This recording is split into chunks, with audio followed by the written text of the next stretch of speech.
우리 잠깐 같이 기도드리고 시작하겠습니다.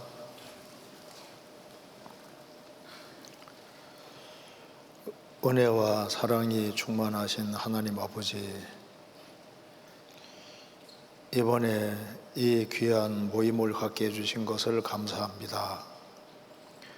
이 시간 주 성령께서 함께 해주시고 이 말씀이 우리 마음에 교훈이 될 수 있도록 역사해 주옵소서. 하기 쇠양회를 앞두고 또 같이 봉사할 수 있는 시간과 기회와 환경과 마음을 허락해 주신 것을 감사합니다. 여기에 모여있는 모든 분들 주님이 일일이 함께 해주시고 주의 거룩한 손으로 붙잡아 주셔서 주 안에서 다 귀하게 쓰임받도록 역사해 주시고 도와주옵소서. 젊은 시절에 구원의 길로 인도해 주시고 또 주님 멍에를 메고 주님을 배우게 해주시는 것을 감사합니다. 오늘 모든 시종 주님께서 함께 해주시고 우리에게 필요한 말씀을 허락해 주옵소서. 하나님의 말씀으로 우리 영혼을 환하게 비춰주시고 또 이 말씀이 우리 생활에서 마음에 심기워지는 귀한 말씀이 되도록 도와주옵소서. 이번 하기 쇠양회를 통해서도 전국적으로 많은 사람들이 구원함을 얻을 수 있도록 역사해 주옵소서. 우리 구주 예수 그리스도 이름으로 기도하옵나이다. 아멘. 성경 예레미야 애가 4장 찾겠습니다. 4장 20절입니다. 제가 17절을 읽고 20절을 읽겠습니다. 17절 천공 48페이지입니다. 우리가 헛되이 도움을 바람으로 우리 눈이 상하며 우리를 구원치 못할 나라를 바라보아도다. 20절 우리의 콧김 곧 여호와의 기름 부으신 자가 저희 함정에 빠졌으며 우리가 저를 가리켜 전에 이르기를 우리가 저의 그늘 아래에서 열국 중에서 살겠다 하던 자로다. 거기까지입니다. 이번에 전국 대학 수련회 예레미야 애가를 중심으로 같이 말씀을 배우고 있습니다. 벌써 이제 2번 배우셨잖아요. 오늘은 예레미야 애가 4장을 중심으로 같이 좀 배워보도록 하겠습니다. 그런데 이 예레미야 애가 4장 20절이 얼른 읽으면 잘 좀 이해가 안 돼요. 참 내용이 좀 이게 어려운 말씀일 수 있습니다. 그런데 조금 더 자세하게 보면은 또 우리에게 아주 큰 교훈이 될 수 있으리라고 생각이 듭니다. 여기 20절에 우리의 콧김 곧 여호와의 기름 부으신 자가 저희 함정에 빠졌으며, 이게 무슨 말이냐면은 이제 요시야 왕 때 이스라엘에 아주 큰 부흥이 있었습니다. 근데 요시야 왕이 죽은 이후에 요시야 왕의 아들들이 정치를 바르게 못했습니다.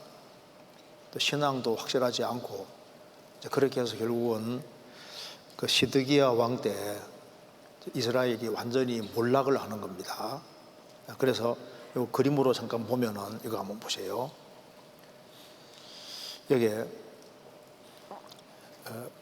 우리의 콧김을 여호와의 기름 부으신 자라고 하잖아요. 이게 무슨 말이냐면은 여기에 이제 요시야 왕 때 이스라엘이 크게 부흥을 했는데 요시야 왕이 죽고 난 이후에 여호와스가 이제 왕이 되는데 3개월 만에 에집트에 끌려갑니다. 그러니까 여호와스가 이제 끌려가니까 그 다음에 여호야김이 이제 왕이 됐는데 이 사람이 포로가 되고 그리고 이 엘리야김 여호야김은 성경을 그 작은 칼로 다 불태운 사람이잖아요. 이제 그래서 성경에서 하나님께서 나귀같이 매장함 당하리라 그 말씀대로 바벨론의 포로가 됐는데 아마 바벨론에 잡혀가기 전에 아주 비참하게 죽임 당해서 버려진 것 같습니다. 그래서 나귀 끌어묻듯이 그냥 이렇게 묻힌 거예요. 이제 그래서 여기 다시 보시면은 그다음에 이제 엘리야김의 아들이 여호야긴인데요. 여호야긴이 이제 왕이 됐는데 이제 이 사람을 바벨론으로 포로로 잡아가 버립니다. 바벨론 제국에서. 그래서 이 여호야긴이 그 성경 마태복음 1장에도 이 사람이 나오는데요. 그 이제 여고냐입니다. 그러니까 엘리야김의 아들이에요. 그래서 이제 시드기야가 이제 왕이 되는 겁니다. 그래서 남주다 마지막 왕이 시드기야인데 요시야의 셋째 아들입니다. 그러니까 이렇게 되는 거죠. 요시야 왕 때는 참 이제 이스라엘이 좀 이렇게 잘 되는 것처럼 보였는데 이제 여호아하스가 이제 왕이 됐는데 3개월 만에 잡혀가고 에집트로 끌려가고 엘리야김이 이제 왕이 됐는데 이제 바벨론에게 붙잡혀서 결국은 비참하게 죽임당하고 나귀처럼 매장당하고 그다음에 그 아들이 왕이 되자마자 얼마 안 돼서 잡혀간 거예요. 바벨론으로. 그리고 이제 요시야 왕의 마지막 아들이 시드기야인데 시드기야가 이제 왕이 되는 겁니다. 왕이 되는데 이 시드기야 옆에 누가 있는지 아시죠? 예레미야가 있으면서 바벨론에게 항복하라고 항복하는 길이 이제 사는 길이라고 그렇게 얘기를 해도 시드기야는 결국은 안 듣습니다. 이제 그래서 결국은 이제 남주다가 완전히 망해버리는 일이 벌어지게 되는 겁니다. 그래서 그 요시야의 그 마지막 왕이 여기 이제 요시야의 그 셋째 아들이 시드기야인데 요때만 잘했어도 국가 호흡이 안 끊어지는 거예요. 이제 그런데 결국은 끝까지 말을 안 들어서 결국은 그 예루살렘이 함락당하고 이 사람도 몰래 도망가다가 결국은 붙잡히잖아요. 붙잡혀서 결국은 눈이 빠진 채로 바벨론에 포로 잡혀가 버립니다. 그래서 기원전 580년에 남유다가 완전히 망해서 이제 남유다가 종막을 고하게 되는 이런 일들이 벌어지게 되는 겁니다. 그래서 여기 보면은 우리의 콧김 곧 여호와의 기름 부으신 자라는 말은 이스라엘은 세 종류의 사람에게 기름을 붓습니다. 선지자 세울 때 기름을 붓고 그 다음에 이제 제사장 세울 때도 기름을 붓고 왕 세울 때도 기름을 붓잖아요. 그리고 하나님께서는 다윗을 통해서 그리스도 올 것을 약속해 주셨기 때문에 이스라엘 백성들은 이 다윗 가문에 대한 굉장한 그 자부심 같은 것이 있는 거예요. 그래서 이 다윗 가문에 있으면은 안전할 거라고 생각했던 겁니다. 그래서 이제 우리의 콧김 여호와의 기름 부으신 자, 왕이 될 때 항상 기름 붓는 거니까 여기서는 시드기야 왕이 기름 부음 받았으니까 그래도 다윗 왕조의 왕이니까 안전할 거다 그러면서 이제 기댔는데 결국은 시드기야 왕이 잡혀가고 이제 남유다는 결국은 망해버립니다. 근데 여기서 이제 콧김이라고 했는데 그 콧김이 뭔지 아시잖아요. 코의 김, 콧김. 그 콧김이 여기 이제 이거 보시면요, 콧김이 코에 김 할 때 김이 히브리 말로 루아흐입니다. 루아흐. 그 영이란 말하고 똑같습니다. 콧김 루아흐. 성령 할 때도 이게 루아흐입니다. 콧김 할 때 이게 이제 호흡, 생명, 바람 그런 뜻입니다. 그래서 루아흐 콧김이라는 것은 이게 생명의 활동을 말하는 거예요. 그래서 이제 콧김이 계속된다는 거 뭡니까? 이게 살아있다는 증거가 되는 거예요. 그리고 이제 콧김이 활발하다 그 말은 생명 활동이 활발하다 그 말입니다. 그러니까 이제 우리의 콧김이라 했잖아요. 그러니까 남유다가 이제 아주 이 콧김이 세고 아주 잘 돼갈 때는 기름 부음 받은 자가 잘하면은 이스라엘 백성들이 아주 신앙이 아주 활발하게 되고, 기름 부음 받은 자가 이제 신비하게 되면은 이스라엘 백성들 콧김도 약해지는 거니까 그 이스라엘 백성들의 활동력, 그 신비, 기름 부음 받은 자하고 딱 연결되어 있는 겁니다. 자, 그러면 젊은 사람의 콧김이 세요. 코의 김이잖아요. 그 늙은 사람의 콧김이 세요. 잘 몰라요. 이게 젊은 사람이죠. 그 여기 그림 보면은 여기에 그 젊은 사람은 콧김이 아주 굉장히 활발하잖아요. 노년기가 되면요, 자꾸 이 콧김이 약해집니다. 그죠? 그래서 이제 나중에 콧김이 딱 끊어지면 죽었다고 하는 거잖아요. 그러니까 여기 이제 우리의 콧김이 여호와의 기름 부으신 자라고 했는데, 이스라엘이 언제 힘이 있었습니까? 이스라엘이 출애굽을 할 때 굉장한 힘이 있었잖아요. 그리고 다윗과 솔로몬 때는 아주 콧김이 굉장히 활발했습니다. 그래서 다윗이 통일 왕국을 이루고 솔로몬은 그 당대에 예루살렘 성전까지 만들고 아주 이스라엘이 최정점까지 올라갔던 거예요. 그런데 이제 이스라엘 백성들이 우상 숭배에 시작하면서 어떻게 됐습니까? 점점 내리막길을 걸어가잖아요. 콧김이 점점 약해지다가 결국에는 이제 기름 부음 받은 자 시드기야 왕이 완전히 잘못돼서 나라까지 완전히 망하는 이런 이제 비참한 일이 벌어진 겁니다. 그래서 이제 콧김이 이제 이 세게 되고 약하게 되는 그 키가 어디 있느냐? 그게 이제 여호와의 기름 부으심 받으신 자라고 말을 하고 있습니다. 그래서 이스라엘 백성들은 여기 말하기를, 전에 우리가 저를 가르쳐 전에 이르기를 우리가 저의 그늘 아래서, 그 기름 부음 받은 자 그늘 아래서 열국 중에 살겠다. 이스라엘 주변에는 이제 아주 강한 나라들이 둘러싸고 있으니까 안전치를 못한데, 우리가 기름 부음 받은 자 그늘 밑에 있으면 안전할 거다, 그렇게 생각하면서 이제 살아왔는데, 이 기름 부음 받은 자가 이게 잘못되니까 이스라엘 민족이 완전히 망하는 그런 일들이 생긴 겁니다. 그래서 이스라엘이 신비 있고 약하고가 이 기름 부음 받은 자하고 적극 연결되어 있는데, 이게 이제 나중에 말씀드리겠습니다만 구원 받은 사람도 기름 부음 받은 자입니다. 그잖아요. 우리의 콧김 기름 부음 받은 자라고 했는데, 구원을 받은 사람도 일종의 기름 부음 받은 자인데, 이 구원 받은 사람이 잘하면은 내 주변에 있는 사람들도 호흡이 활발해지는 거예요. 그렇죠? 구원받은 사람이 잘하면은 집안 식구들도 구원받고, 구원받은 사람이 잘하면은 아주 좋은 영향력을 미치고 주변을 활발하게 할 수도 있습니다. 우리 대학부에서도 한 사람이 신앙생활을 잘하면은, 그러면 그 같이 연결되어 있는 사람들 콧김이 또 같이 세지고 같이 아주 활동적이 될 수도 있는 거예요.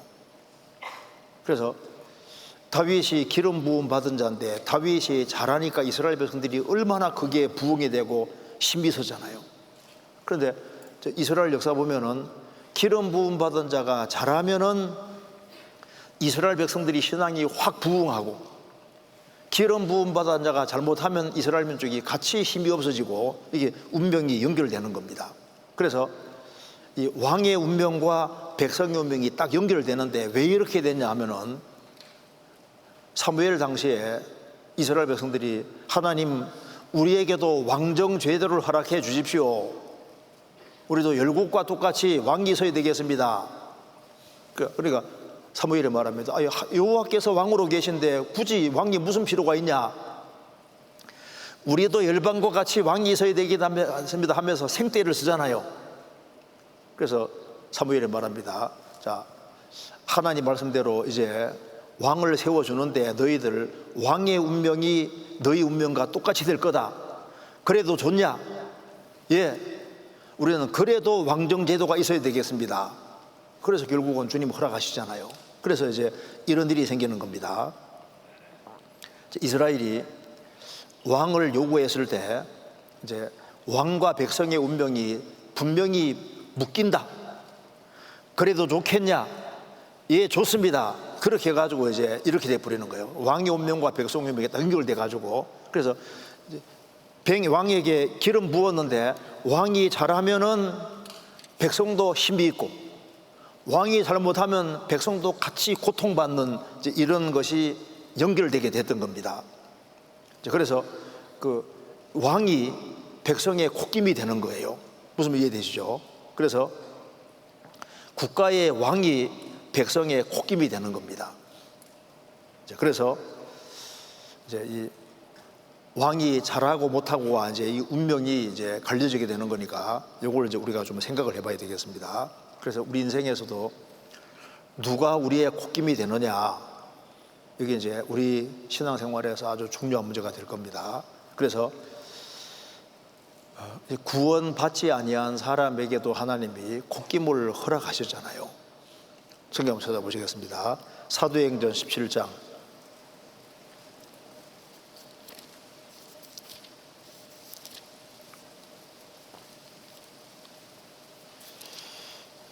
17장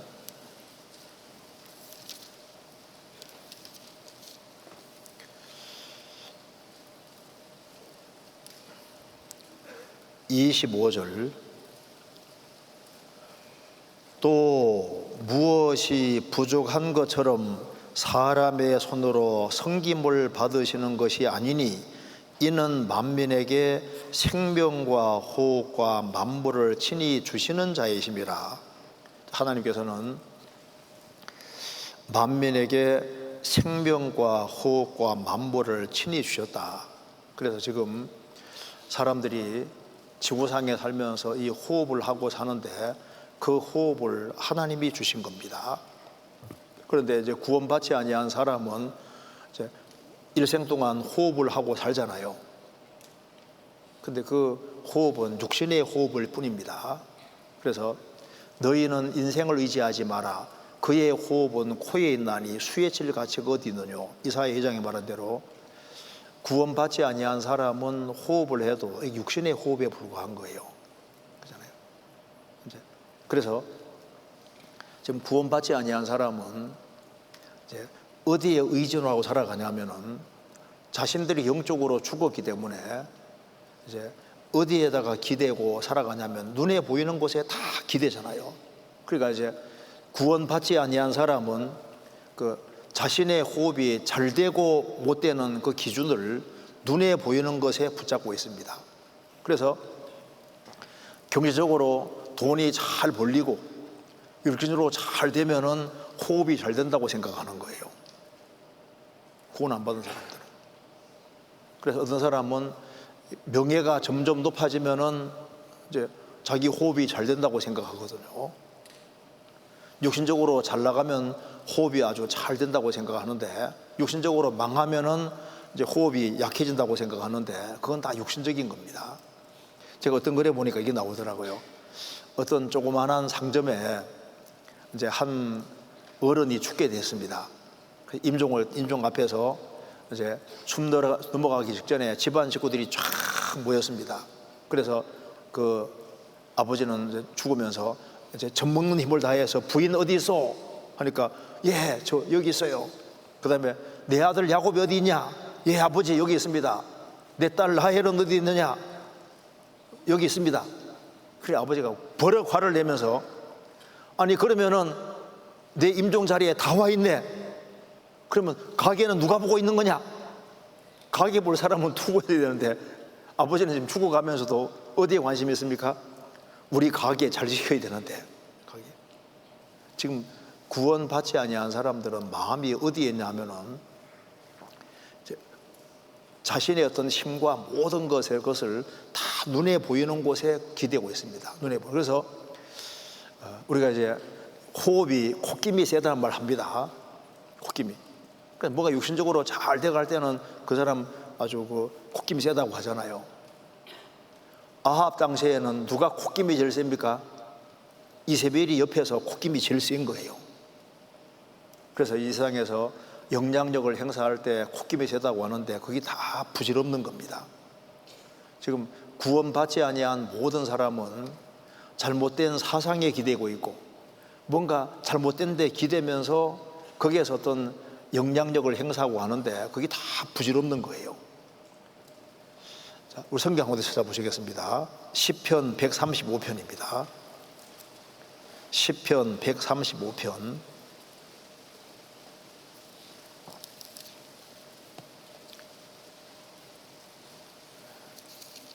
135편 15절입니다.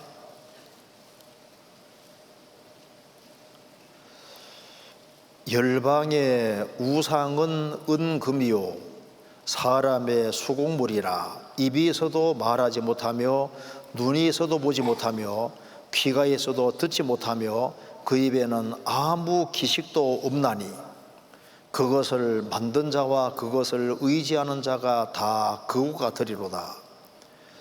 이방 나라의 우상은 사람이 직접 만든 겁니다. 은이나 금을 붙인 겁니다. 그래서 입에서도 말하지 못하고 눈이 있어도 보지 못하고 귀가 있어도 듣지 못하고 입에는 아무 호흡이 없잖아요. 그런데 그 고대에는 그 인간이 만든 우상, 호흡이 없는 우상에다가 기댔는데 그것을 만든 자와 그것을 의지하는 자가 다 그거가 되리로다. 그래서 우상 숭배하는 사람은 동일 운명에 들어지고 우상 숭배하는 사람은 또 닮게 돼 있는 거예요. 그래서 이 고대에 사람들이 그 우상에 기대고 우상이 뭔가 힘을 준다고 생각을 하고 우상을 숭배했는데 지금도 지금 살아계신 하나님이 아닌 다른 것이 자기에게 뭔가 힘과 능력을 준다고 생각하는 그 모든 것이 그게 다 일종의 우상인 거예요. 그렇잖아요. 이제 그래서 이제 우리 신앙생활 속에서 우리가 좀 생각을 해야 될 것이 있습니다. 우리의 콧김이 기름 부음 받은 자라고 했잖아요. 우리의 콧김이. 그래서 육신적인 콧김만 있는 것이 아니라 신령한 콧김이 분명히 있는 겁니다. 여기서 말하는 콧김은 육신적인 콧김을 말하는 것이 아니라 신령한 콧김을 말하는 거예요. 육신적인 활동만 있는 것이 아니라 신령한 활동들이 있습니다. 구원받지 아니한 사람은 열심히 활동을 하는데 그런데 그게 다 죽은 활동에 불과한 건데 구원받은 그리스도인들은 이제 정말 신령한 활동 그런 것을 할 수가 있는 겁니다. 그런데 구약시대 때 선지자, 제사장, 왕이 기름 부음 받았는데 그건 전부 다 그림자에 불과하고 진짜 기름 부음 받은 자가 누굽니까? 예수님. 그래서 여기에 이거 한번 보세요. 자, 이 구약시대 때 기름 부음 받은 모든 사람들은 다 그림자에 불과하고 진짜 기름 부음 받은 자는 누굽니까? 예수님이 그리스도라는 말은 기름 부음 받은 자라는 뜻입니다. 그래서 우리의 콧김이 누구냐? 바로 예수 그리스도가 우리 각자의 진짜 콧김이 되어야 되는 겁니다. 그래서 우리의 콧김이 기름 부음 받은 자인데 이 예수님은 무너지지도 않고 곁길로 인도하는 것도 없고 함정에 빠뜨리는 것도 없는 진짜 기름 부음 받은 자입니다. 그래서 예수님이 나의 콧김이 된 사람은 그 사람은 정말 힘있는 삶을 살 수 있는 겁니다. 그래서 콧김할 때 김이 뭐라고요? 루아흐라고. 루아흐 영입니다. 영, 성령. 그래서 구약시대 때 이 기름을 붓는다는 것은 이게 성령의 역사를 말하는데요, 예수님은 그리스도 기름 부음 받은 자입니다. 그잖아요. 성경 한번 찾아보시겠습니다. 여기 누가복음 4장을 보시겠습니다. 누가복음 4장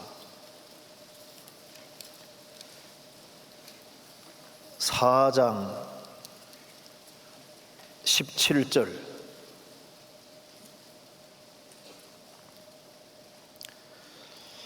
선지자 이사야의 글을 들이거늘 책을 펴서 이렇게 기록한 데를 찾으시니 곧 이사야 61장을 인용하고 있습니다. 주의 성령이 내게 임하셨으니 이는 가난한 자에게 복음을 전하게 하시려고 내게 기름을 부으시고 나를 보내사 포로된 자에게 자유를, 눈먼 자에게 다시 보게 함을 전파하며 눌린 자를 자유케 하고 주의 은혜의 해를 전파하게 하려 하심이라 하였더라. 예수님께서 공생애를 시작하실 때 이 구절을 딱 인용했습니다. 주의 성령이 내게 임하셨다. 내게 기름을 부으시고, 예수님이 기름 부음 받은 자입니다. 그러니까 우리의 콧김 곧 기름 부음 받은 자. 그래서 예수님이 예수님이 기름 부음 받은 자고 예수님과 딱 연결된 사람은 그 사람은 이제 콧김이 강하게 되고 정말 힘있게 살 수가 있는 겁니다. 여기 사도행전 10장 보시겠습니다. 사도행전 10장 38절.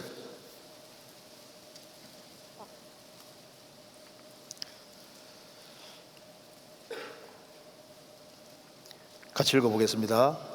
하나님이 나사렛 예수에게 성령과 능력을 기름 부듯 하셨음에 저가 두루다니시며 착한 일을 행하시고 마귀에게 눌린 모든 자를 고치셨으니 이는 하나님이 함께 하셨습니다.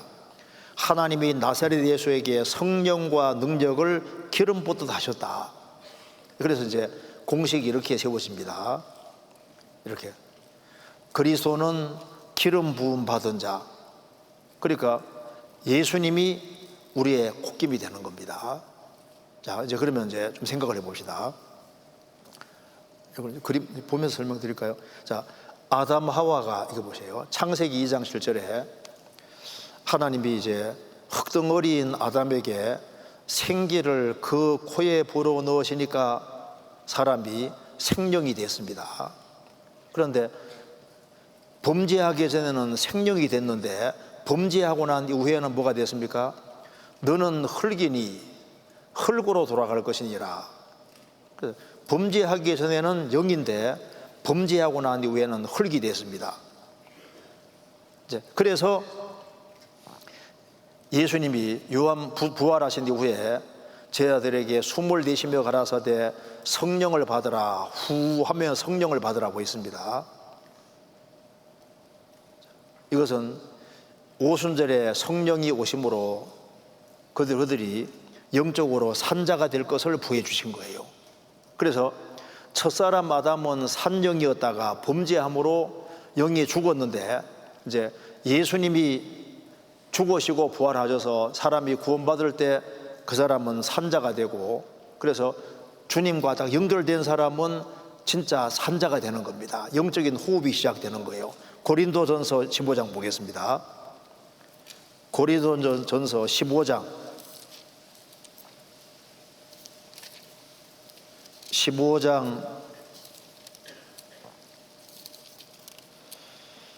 45절. 자, 이게 중요한 구절이니까 같이 읽어봅시다. 15장 45절입니다. 기록된 바 첫사람 아담은 산영이 되었다함과 같이 마지막 아담은 살려주는 영이 되었나니. 첫사람 아담은 산영이 되었다함과 같이 예수님이 마지막 아담인데 예수님은 왜 살려주는 영이 됐느냐? 영이 죽었기 때문입니다. 그래서 여기 첫사람 아담은 산영이 되었다. 리빙 혹은 리빙 소울입니다. 첫사람 아담은 산영이었는데 범죄함으로 죽은 영이 됐습니다. 그래서 마지막 아담 예수님은 살려주는 영이 됐다.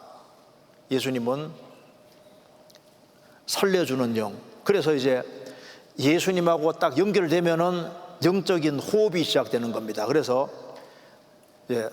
죄와 허물로 죽었던 너희를 어떻게 했습니까? 살리셨도다. 그래서 사람이 이제 구원받을 때 이제 실제로 이제 생명의 활동이 시작되는데 호흡이 시작된 거예요. 구원받은 사람은. 구원 안 받은 사람은 죽은 거고, 구원받은 사람은 구원받은 즉시 이제 호흡이, 영적인 호흡이 시작된 겁니다. 그래서 로마서 8장 16절에 성령이 친히 우리 영으로 더불어 우리가 하나님의 자녀인 걸 증거하나니. 그래서 죄와 허물로 죽었는데 성령이 딱 들어오시면서 생명 활동이 시작돼서 이제 영적인 호흡이 시작된 겁니다. 그래서 주와 판자는 한 영이니라. 고린도전서 6장 17절에 주와 판자는 한 영이니라. 그래서 한 번 들어오신 영은, 성령은 절대 나가지 않으니까 구원받은 사람은 콧김이 절대 끊어지질 않는 거예요. 그렇죠? 구원받은 사람은 불신자하고 다르게 이제 생명 활동이 시작돼서 영적인 호흡이 이제 시작되는 겁니다. 그래서 우리의 콧김 곧 그리스도, 기름 부음 받은 자. 그래서 이제 한 사람이 이제 구원받으면은 새 생명이 들어왔고 생명의 호흡이 시작돼서 이제 구원받은 사람은 이제 새 생명 가운데 행할 수 있는 힘이 생긴 거예요. 예수님이 우리의 콧김이 되셔서 우리가 이제 신앙생활을 잘할 수 있게 된 겁니다. 자, 그런데 그럼 제가 여쭤보겠습니다. 이제 호흡을 하고 있어요? 콧김이 지금 죽었습니까? 살았습니까? 구원 안 받은 사람은 콧김이 없는 거라고. 육신적인 콧김만 있지 영적인 콧김이 없잖아요. 죽은 자니까. 구원받은 사람은 이제 주 속에 주님의 영이 들어와 산자가 됐기 때문에 진짜 호흡이 시작된 거라고요. 그리고 이제 구원받은 사람은 주님 앞에 갈 때까지 호흡이 약해질 수는 있어도 호흡이 끊어질 수는 없습니다. 육신의 호흡이야 끊어지지만은 영적인 호흡은 끊어질 수가 없어요. 왜? 우리가 죽지 않는 생명을 받았기 때문에 약해질 수는 있어도 없어지지 않는다는 거예요. 그래서 구원받고 신앙에 잠을 자는 사람도 잘 보면요, 불신자하고 다르게 꼼지락거리는 게 있다니까. 죽은 자는 막 걷어차도 아무 일이 없는데 살아있는 사람은 걷어차면 깨잖아요. 그래서 이제 왜? 살아있으니까. 영적으로 살아있는 사람하고 죽은 사람하고 차이가 나게 되어 있습니다. 그래서 이제 구원을 받은 사람은 이제 생명을 얻은 사람인데 이 호흡이 활발해야 되는데 어떻게 하면 활발할 수 있을까요? 성경 요한복음 10장 보겠습니다.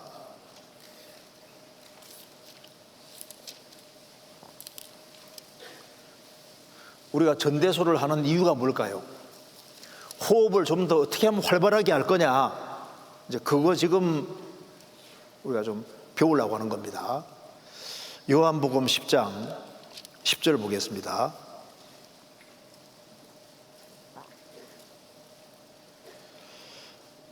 도적이 오는 것은 도역질하고 죽이고 멸망시키려는 것뿐이요 내가 온 것은 양으로 생명을 얻게 하고 더 풍성히 얻게 하라는 것이라. 그래, 우리의 콧김이 훨씬 더 활발하게 되어야 되는데 그러기 위해서는 주님하고 바른 관계를 잘 유지해야만 호흡이 활발하게 되는 겁니다. 그래서 예수님이 우리의 콧김입니다. 예수님이 우리의 생명인데, 그래서 주님하고 좀 밀접하게 연결돼야만, 그래야만 생명의 호흡이 아주 훨씬 강해지고 힘이 되는 겁니다. 그래서 여기 말씀하기를 예수님은 왜 오셨느냐? 양으로 생명을 얻게 하고 더 풍성히 얻게 하려는 것이라. 주님께서는 구원받은 사람에게 생명을 얻게 하고 분명히 더 풍성이라고 했습니다. 그러니까 내가 온 것은 양으로 생명을 얻게 하고, 우리가 좁은 문 통과할 때 생명을 얻었습니다. 그리고 더 풍성히 얻게 하려는 것이다. 더 풍성이라고 했습니다.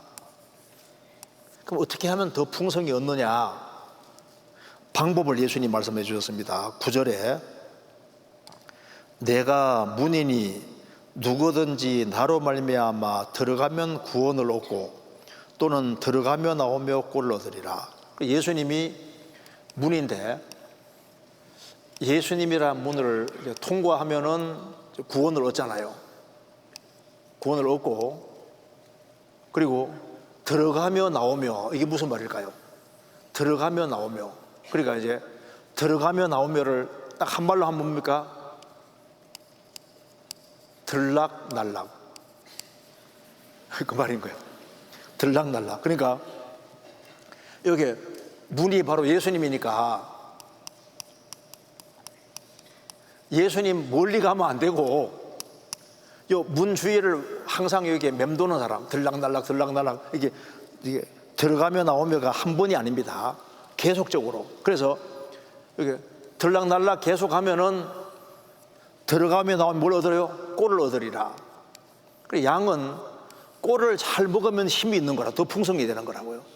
그래서 잘 먹어야 돼요. 이 젊은 시절에 60만 아니라 영적으로 잘 먹는 사람이 힘이 있는 겁니다. 잘 먹어야 돼요. 이 시절에 정말 잘 먹어야 됩니다. 그래서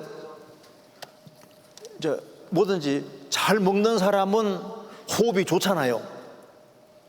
이제 잘 먹지 못해가지고 골골해요. 그러면 호흡도 약해지다고. 잘 먹으면 호흡도 커지잖아요. 세지잖아요. 그리고 이게 먹는과 관계되는 거라고. 시편 23편 보겠습니다. 시편 23편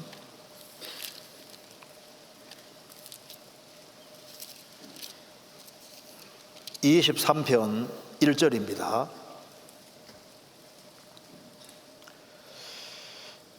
여호와는 나의 목자시니 내가 부족함이 없으리로다. 그가 나를 푸른 초장에 누이시며 쉴만한 물가로 인도하시노도다. 내 영혼을 소생시키시고 자기 이름을 위하여 의의 길로 인도하시노도다. 여호와는 나의 목자시니 내가 부족함이 없으리로다. 그가 나를 푸른 초장에 누이시며 쉴만한 물가로 인도하시노도다. 근데 이걸 한번 보세요. 이게 원래 이게 착할 선자의 옛날 표현입니다. 옛날에는 착할 선자를 이렇게 썼습니다. 지금은 한문으로 착할 선하면 이렇게, 여기 착한 선이지 않습니까? 근데 옛날에는 착할 선이 이거예요. 그러니까 양양자가 있고 말씀문자가 두 개 있잖아요. 그러니까 뭐가 착한 거냐? 양이 목자가 말하는 걸 잘 들으면 착한 거다, 그 말입니다. 이해되세요? 그러니까 착할 선자가 양양자에다가 말씀원자가 두 개 붙어 있는 것이 원래 착할 선자의 원래입니다. 원래 이게 착할 선자예요. 착할 선자가 나중에 이렇게 바꿔진 겁니다. 그러니까 우리 신앙생활 하면서 뭐가 착한 거냐? 주님이 말씀하시는 걸 잘 듣는 것이 착한 거예요. 그죠? 하나님의 음성에 잘 기울이는 게 착하는 겁니다. 그리고 여기 보시면요, 여기 그가 나를 푸른 초장에 누이시며라고 했는데, 그죠? 여호와는 나의 목자시니 내가 부족함이 없으리로다.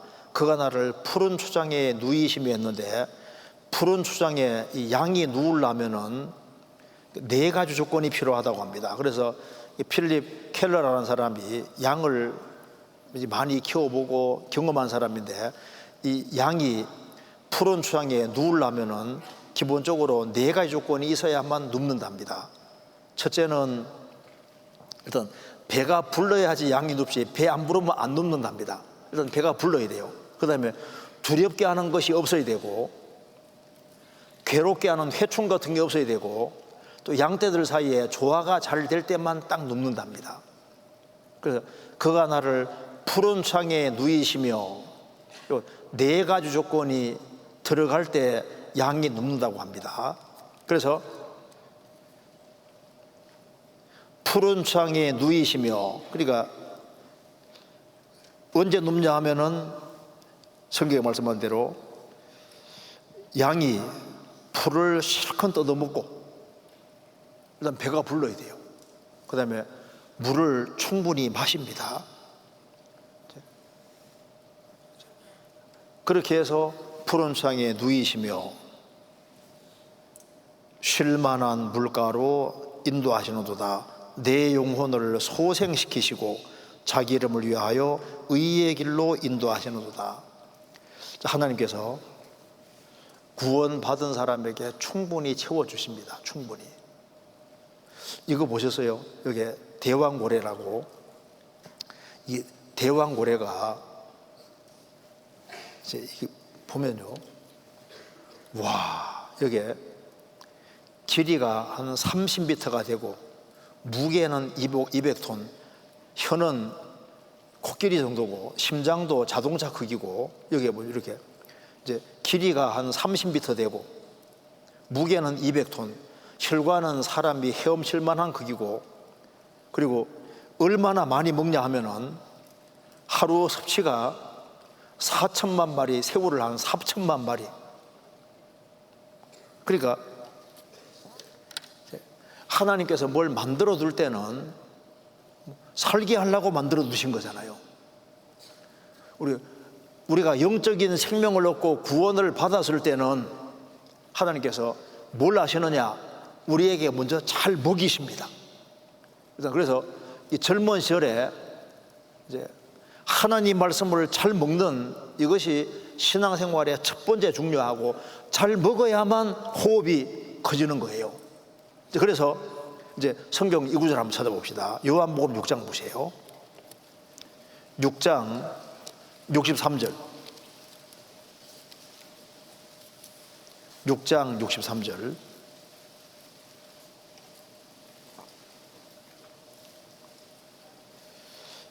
같이 읽어보겠습니다. 살리는 것은 영이니 육은 무익하니라. 내가 너희에게는 말이 영이요 생명이니라. 자, 여기에 살리는 것은 영이니, 그 말은 살리는 것은 성령이시니 그 말입니다. 성령만 살릴 수 있지 육은 육신적인 어떤 것도 무익하다, 효과가 없다는 겁니다. 그러면서 내가 너희에게는 말씀이 영이요 생명이니라. 그래서 이 말씀 안에 뭐가 있느냐? 말씀이 영이고 말씀 안에 생명이 있어요. 그래서 우리가 음식을 먹을 때 음식 안에 에너지와 생명이 있는 겁니다. 그래서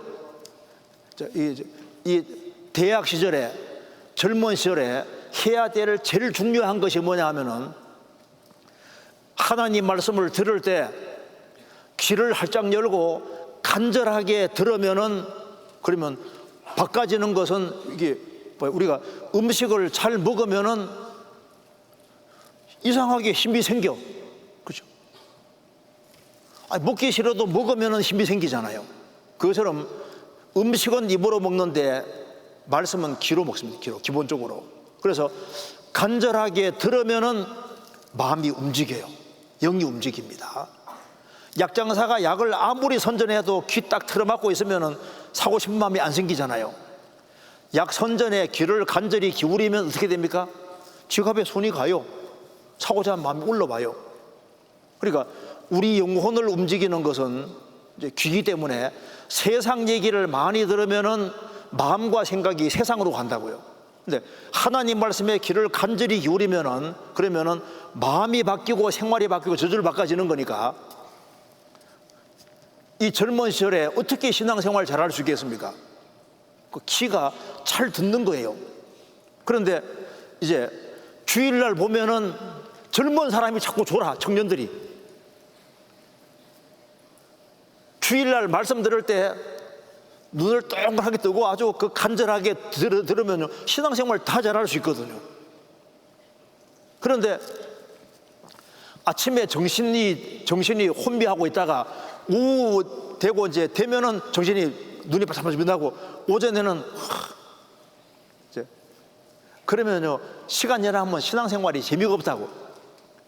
이게 하나님 말씀을 귀를 기울여서 잘 듣기만 하면은 신기하게도 힘이 들어와요. 호흡이 활발해져. 그러면 활동적이 되는 거라고. 내가 왜 새 신앙생활을 힘있게 못할까?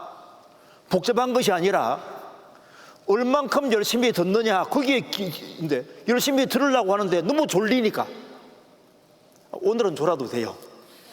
일을 많이 했을 테니까. 평상시에 주일하고 수요일 말씀 들을 때 알아도 있잖아. 알아도 간절한 마음으로 들으면은 말씀이 영이고 생명입니다. 밥이 좀 맛이 없어도 꼭 씹어서 잘 먹으면 힘이 생겨요. 그죠? 그래서 신앙생활을 잘하고 못하는 비결 자체가 복잡한 것이 아닙니다. 뭐 복잡하면 누가 신앙생활을 할 수 있겠습니까? 하나님은 구원받은 사람이 신앙생활을 잘할 수 있도록 하나님께서 다 만들어 두신 거예요. 신앙생활 잘할 수 있습니다. 여기에 학생들이, 대학생 청년들이요, 정말 말씀을 듣되 간절한 마음만 들을 수만 있으면요, 신앙생활은 실제로 돼요. 실제로 우리가 구원받을 때도 하나님 말씀을 간절히 들어서 구원받은 것처럼 신앙생활도 이게 활력 있게 되려면은 잘 들어야 된다고. 들으면 힘있게 살 수 있어요. 그래서 구원을 받은 사람은 주와 판자는 한 영이 됐습니다.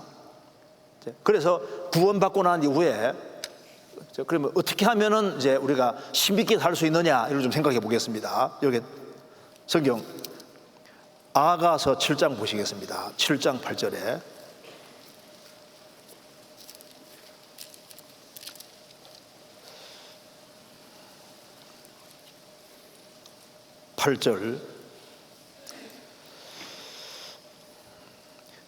내가 말하기를 종려나무에 올라가서 그 가지를 잡으리라 하였나니 내 유방은 포도송이 같고 내 콧김은 사과 냄새 같고.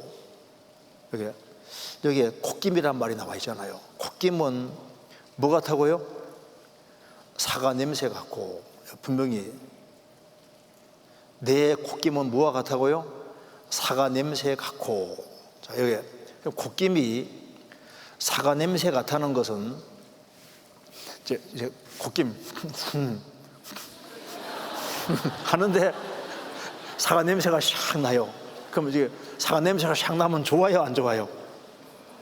이게 젊다는 표시잖아요. 호흡이 아주 좋다는 뜻입니다. 그런데 우리 상담하러 가서 죄송합니다. 병든 할아버지 옆에서 이제 상담을 하잖아요. 병인 속이 막 안 좋아. 근데 상담하면요, 냄새가 나잖아요. 그런데 그러니까 병든 사람은 호흡이 안 좋다고. 여기에 사과 냄새. 이게 젊다는 뜻이에요. 젊은 사람에게 사과 냄새 나는 거, 이게 호흡이 잘 되고 있다고 말입니다. 호흡이 잘 되는. 그래서 이 젊은 사람들 이 콧김하고 노인분들 콧김 자체가 다르잖아요. 그래서 이 콧김이 사과 냄새 같다는 것은 생명이, 호흡이 아주 활발하다, 생기가 넘친다, 그 말입니다. 왜 이런 일이 생겼을까요? 사과 냄새가 나려면은 이렇게 호흡이라는 것은 기도와 똑같은 거예요. 그리고 호흡이 상쾌하다는 것은 이제 기도는 호흡입니다. 그래서 이제 이 호흡이 사과 냄새 같아. 그래서 주님이 이런 냄새를 좋아하시는 거예요. 자, 그러면 왜 이런 사과 냄새가 날까? 사과나무 아래에서 사과를 많이 먹어야 되는 겁니다. 그래야만 사과 냄새가 나는 거예요. 그죠? 제가 아주 초등학교 시절에 제가 살던 동네가 고사리라는 동네인데 그 산 쪽에 있는 동네는 웃고사리예요. 저 아래 동네는 하고사리인데 그 웃동네 있잖아요. 한 몇십 리 걸어가면 이제 저희 집하고 잘하는 집이 있었는데 거기에 갔는데 저희 아버지와 같이 갔는데 그 대추나무가 너무너무 많았습니다. 그래서 그 어르신이 실컷 다 먹어도 된대요. 그래서 대추를 정말 원 없이 먹었습니다. 원 없이. 그래서 이제 원 없이 먹고 내려왔는데 코를 힝 하면요, 대추 냄새가 샤. 뒤로 응 하면 또 대추. 얼마나 많이 먹었는지 전부 다 대추요. 그래 몸에 막 대추 냄새가 배가지고 그러니까 많이 먹으니 그리 되더라고. 사과 냄새가 나려면 어떻게 해야 됩니까? 사과 많이 먹으면 돼요, 사과를. 그래서 아가서 2장 찾아봅시다. 아가서 2장. 아가서 2장에 보면은 2절. 여자들 중에 내 사랑은 가시나무 가운데 백합화 같구나. 남자들 중에 나의 사랑하는 자는 숲풀 가운데 사과나무 같구나.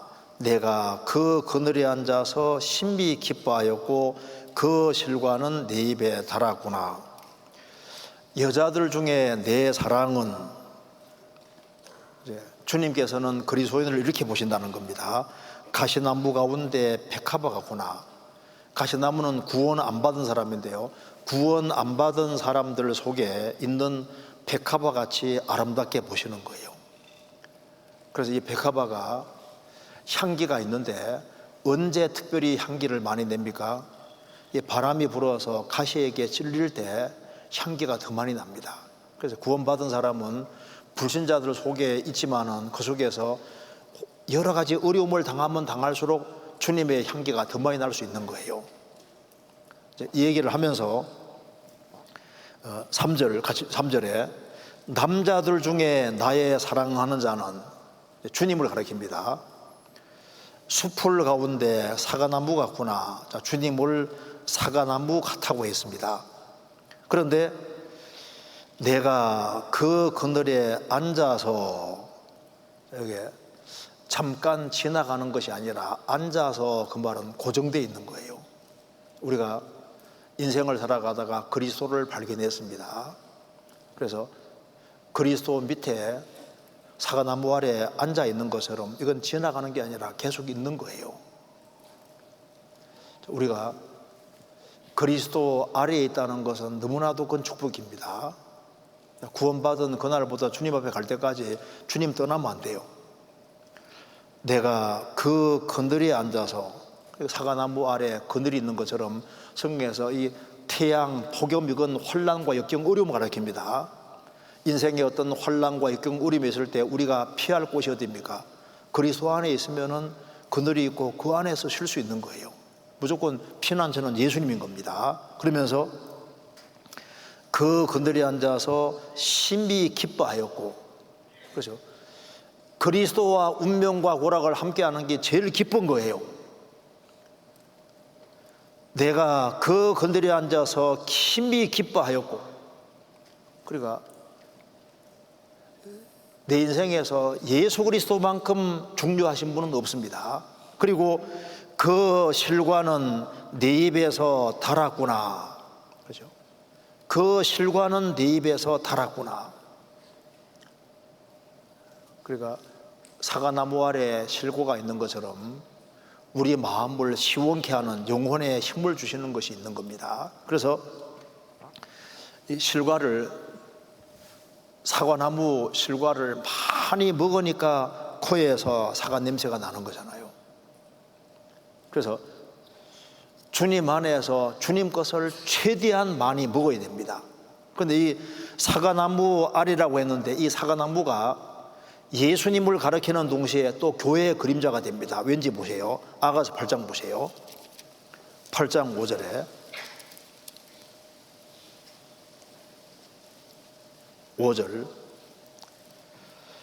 그 사랑하는 자를 의지하고 거친 들에서 올라오는 여자가 누구인고 너를 인하여 내 어미가 신고한 너 낳은 자가 애쓴 그곳 사과나무 아래에서 내가 너를 깨웠노라.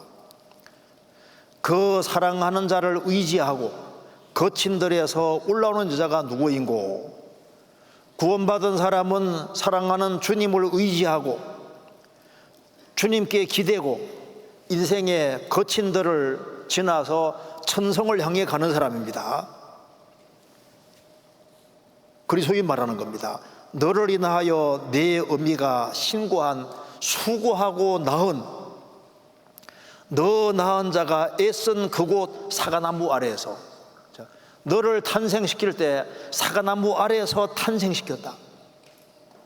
그 사과나무가 예수님의 그림자인 동시에 예수님이 교회를 통해서 일을 하잖아요. 우리가 구원받을 때 주님이 교회를 세우셨고 교회를 통해서 사람을 계속 탄생시키잖아요.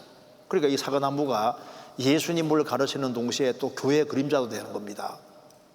우리가 어디에 앉아 있느냐, 그리스도 아래에 있다는 것은 주님은 교회의 머리고 교회는 몸이니까 몸된 교회 안에 스쳐 지나가는 것이 아니라 거기에 거하면 그 속에서 또 안식이 있고 그 속에서 같이 있으면서 사과나무 실과를 계속 먹는 거예요. 그렇게 해서 그리스도인들이 거기에서 그걸 많이 먹으면은 사과 냄새가 나는 겁니다. 그렇잖아요. 자, 그래서 우리 개인도 마찬가지고 우리라는 것이 우리 콧김 기름 부음 받았잖아요. 그러니까 이 교회라는 곳의 콧김이 뭐냐? 우리 교회의 콧김이 누굴까요? 우리 교회의 콧김은 예수님. 자, 여기 우리 교회의 콧김은 누구시냐? 예수님이 우리의 콧김입니다. 그렇죠? 그래서 주님이 주인이 되신 교회는 주님이 정말 주인이라면은 생명 활동이 활발한 교회가 되는 거예요. 그러니까 교회의 콧김이 바로 예수님인데 예수님이 정말 주인이신 교회는 틀림없이 생명 활동이 강하게 나타나게 되는 겁니다.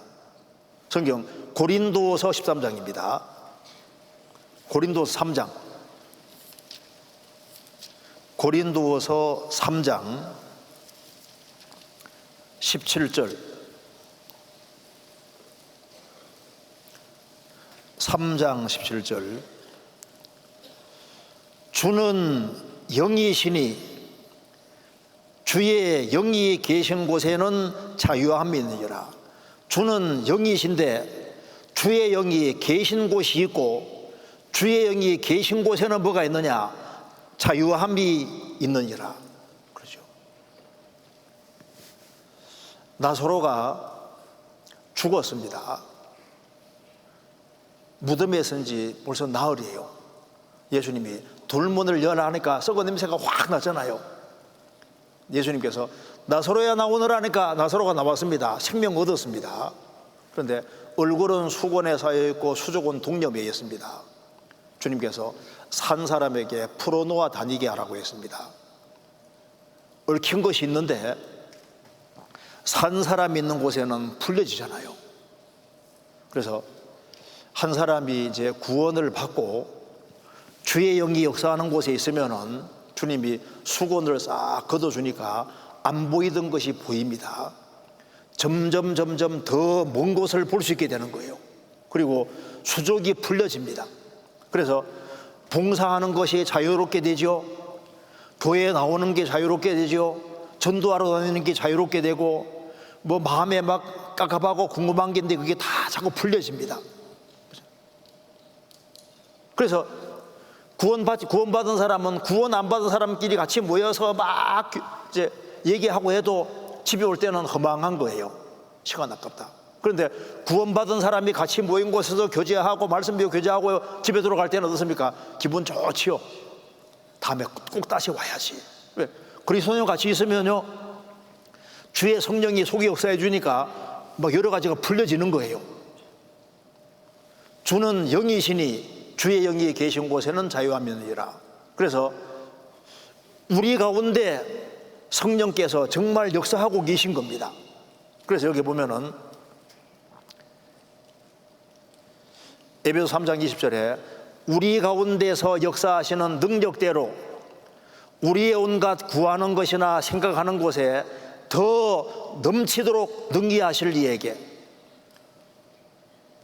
교회 안에서와 그리스도 안에서 영광이 대대로 영원 무궁하기를 원하노라. 아멘. 우리 가운데 역사하시는 능력대로 구원받은 우리 가운데 성령께서 역사하고 있습니다. 그래서 이제 예수님이 기름 부음 받은 자로서 예수님이 딱 함께하는 그 교회는 활력이 있고 생명의 활동이 넘치는 거예요. 요한계시록 1장 보겠습니다. 요한계시록 1장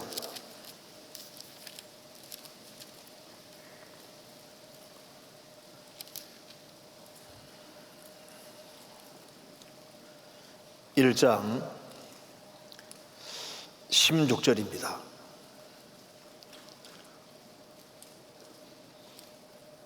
16절.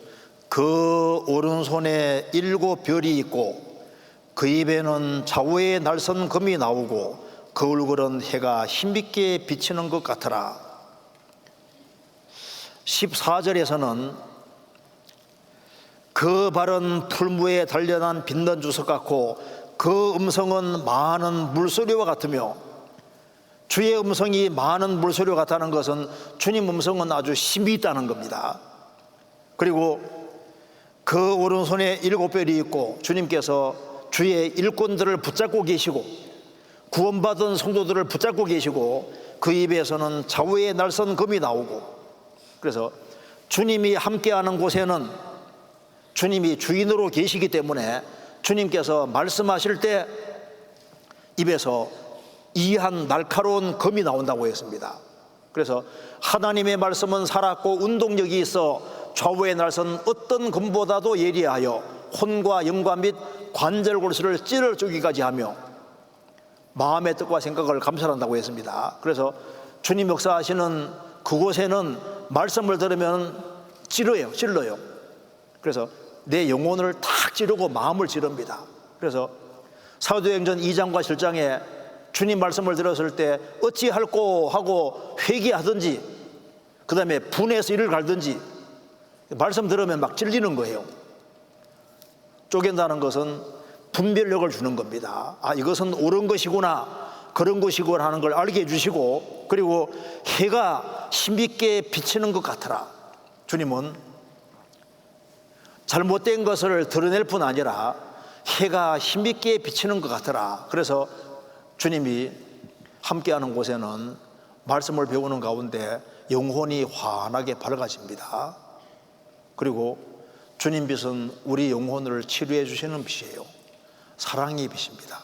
그 말씀을 듣고 있으면 영혼이 치료도 되고 위로도 되고 용기도 주시고 힘도 주시고 한편으로는 찔리면서 또 용기도 생기고 그 신기한 것이 있습니다. 그리고 이제 집에 갈 때는 야, 잘 왔구나, 또 와야지, 이런 마음이 이제 들게 주님께서 만들어 주십니다. 그래서 역사하는 것이 있는 거예요. 그래서 이거 한번 보세요. 여기에 베들레헴이란 말은 떡집이란 말입니다. 떡집. 베들레헴, 벳은 집이란 뜻이니까 베들레헴, 떡집이란 뜻인데, 베들라함은 싸움집입니다. 그래서 그 출애굽기 16장에는 만나를 내려주시고 그 다음에 전쟁을 치르게 하잖아요. 그러니까 잘 먹이시고 전쟁을 치르게 하십니다. 그래서 일단 잘 먹어야 돼요. 그래서 이 성경 계시록에 보면은 곶김이 아주 활발한 교회가 2개가 나옵니다. 어디입니까? 하나는 서머나 교회, 하나는 빌라델비아 교회. 왜? 서머나 교회는 환란이 있고 궁핍이 있고 장차받을 환란이 있는데 주님께서 그 교회를 아주 크게 칭찬하셨습니다. 그들은 너무나도 씩씩했습니다. 주님께서 보셨을 때 환란과 역경과 장차받을 환란이 있지만은 실상은 부유한 자로 말씀하시면서 주님이 굉장히 칭찬하셨잖아요. 환란과 핍박이 있지만은 곶김이 굉장히 활발한 겁니다. 그래서 서머나 교회는 주님 보실 때 사과 냄새 같은 교회, 나는 사과 냄새 같은 냄새가 나는 좋은 냄새가 나는 교회입니다. 생명 활동이 굉장히 강한 거예요. 그러니까 신앙 때문에 재산을 박탈당해서 먹을 것도 없어요. 경제적으로 너무너무 가난했지만 그들은 기쁘게 살았습니다. 장차받을 혼란이 있지만은 그래도 너무나도 씩씩했습니다. 왜? 호흡이 크니까 경제적으로 뺏어가는 거 그 문제 안 삼는 거예요. 그 다음에 빌라델비아 교회는 너무 구원받은 식구들 숫자는 적었지만 주님께서 뭐라 했습니까? 내가 열린 문을 두었다.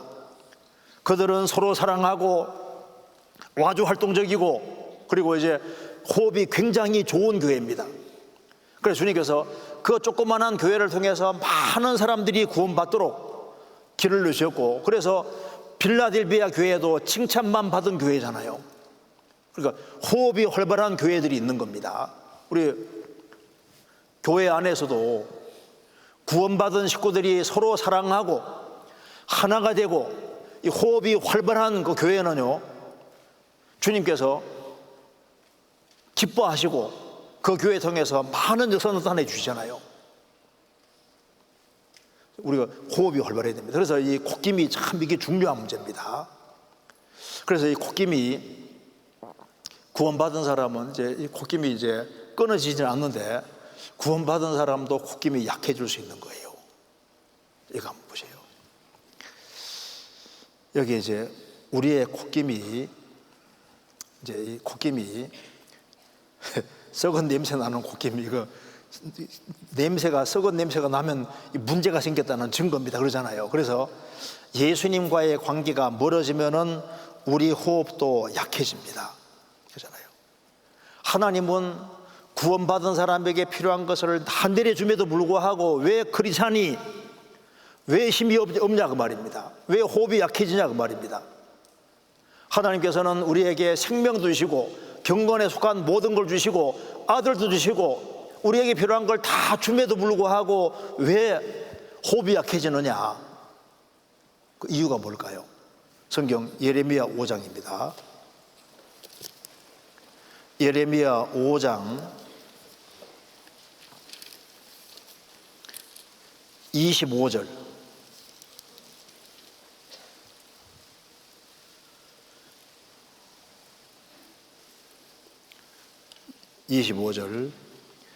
너희 허물이 이러한 일들을 물리쳤고 너희 죄가 너희에게 오는 좋은 것을 막았느니라. 이거 한번 보세요. 그러니까 하나님은 아들과 함께 모든 걸 우리에게 은사로 다 주시는데 막 내려주시는데 왜 약해지냐면은 너희 죄가 너희에게 오는 좋은 것을 막았느니라. 주님은 주시는데 뭔가 이게 딱 자기 수로가 막는 것이 있는 겁니다. 그래서 무엇 때문에 막히느냐, 여기에 첫째, 너의 처음 사랑을 버렸느니라. 그 말대로 주님의 사랑을 버릴 때는 거기에 뭔가 끼어 들어온 것이 있는 거예요. 그러잖아요. 그래서 영적으로 불타야 되는데 이게 미지근해질 수 있습니다. 내가 이같이 미지근하여 더럽지도 아니하고 차지도 아니하니 내 입에서 너를 토해내시리라. 구원을 받았으면서도 이게 이제 미지근하게 될 수도 있습니다. 그래서 호흡이 있긴 있는데 호흡이 너무 약해질 수 있는 거예요. 이거 차지도 않고 덥지도 않고 또 더 시원하게 될 수 있는 겁니다. 그러니까 이 콧김이 굉장히 약해졌습니다. 성령의 활동이 너무 약해졌어요. 성령을 소멸치 마라, 성령 불길을 끄지 마라 했는데 이게 너무 약해질 수 있습니다. 그런데 보면은 또 구원 간장하라면 똑 부러지게 하거든요. 한전도 부러지게 하는데, 그런데 호흡은 너무 약해. 또 한 가지는 여기에 이게 잘못된 친구들이잖아요. 잘못된 친구들을 가까이 하면은 그게 호흡 약하게 만듭니다. 그러니까 주님 외에 다른 것을 이 가까이 하는 거예요. 가까이.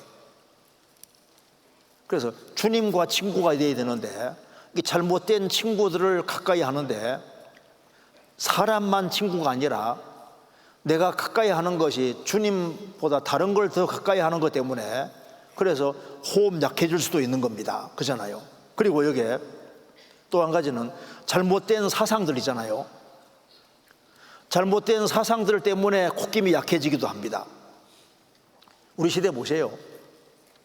유튜브 통해서 막 안 좋은 사상과 생각들이 막 들어오는데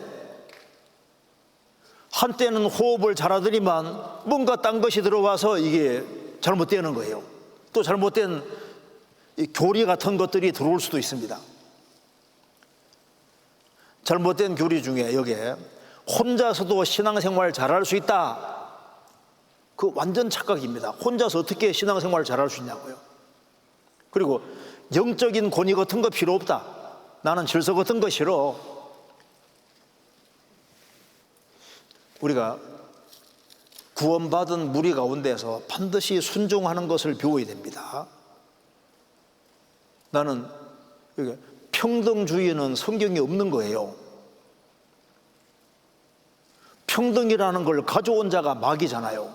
우리 시대에 진짜 문제 중에 하나가 이게 뭐예요?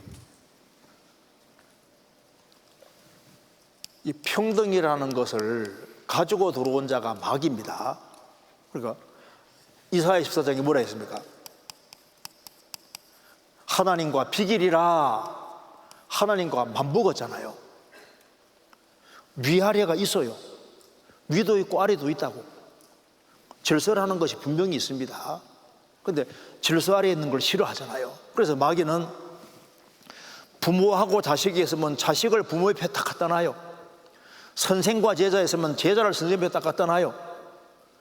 그러니까 전부 다 평등으로 갑니다. 평등으로.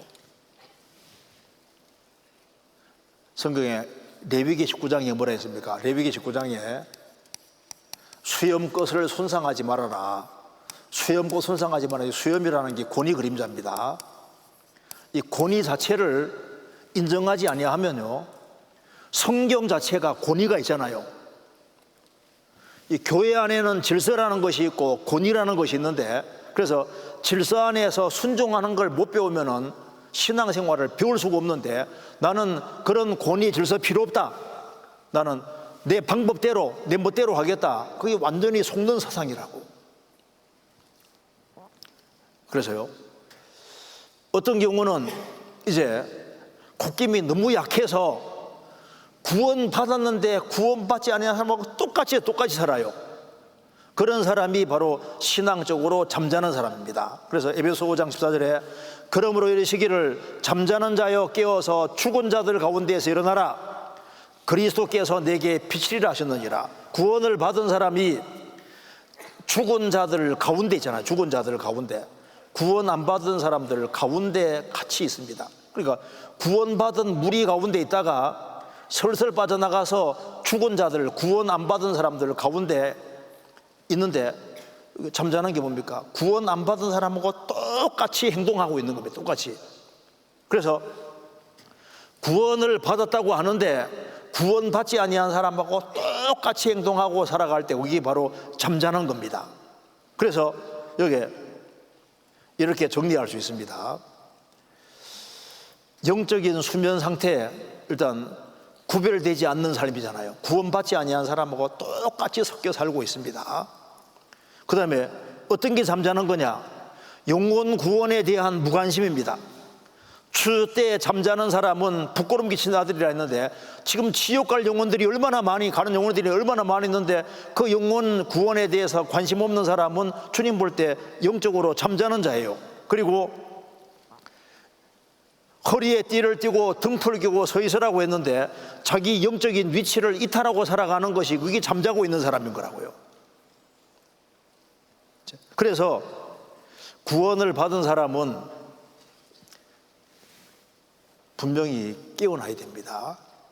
그래서 뭐 잠잘 때는요, 호흡이 그렇게 아주 깊지 이렇게 호흡이 활발하지 못합니다. 또 조용하잖아요. 이제 깨어 있는 사람은 호흡이 활발합니다. 구원받고 난 이후에 콧김이 활발하게 돼야 돼요. 그래서 성경에 말씀하기를 성령의 충만을 받으라고 말씀하신 겁니다. 술 취하지 말라. 이는 방탕한 것이니 오직 성령의 충만을 받으라. 성경 한번 찾아봅시다. 예레미야 예가 4장 다시 보시겠습니다. 그리고 여기에 20절에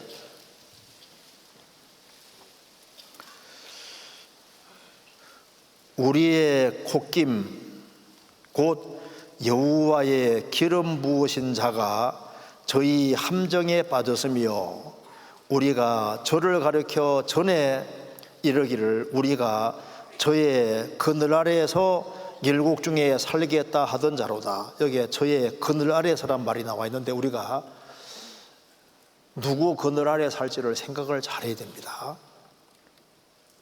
그래서 우리가 이제 그늘 아래란 말을 많이 하는데 남편의 그늘 아래, 장인 어른의 그늘 아래 이런 말 하잖아요. 어떤 이렇게 그늘 아래란 말이 하는데 지금 구원 안 받은 사람은 사탄의 그늘 아래. 근데 그리스도인들은 주님의 그늘 아래 있어야 됩니다. 그늘 아래. 일생 동안 나는 누구 그늘 아래 있을 것이냐. 그 구원 안 받은 친구들을 그늘 아래 있을지, 학설의 그늘 아래 있을지 생각을 잘해야 되는데 주님 그늘 아래 거야 됩니다. 시편 91편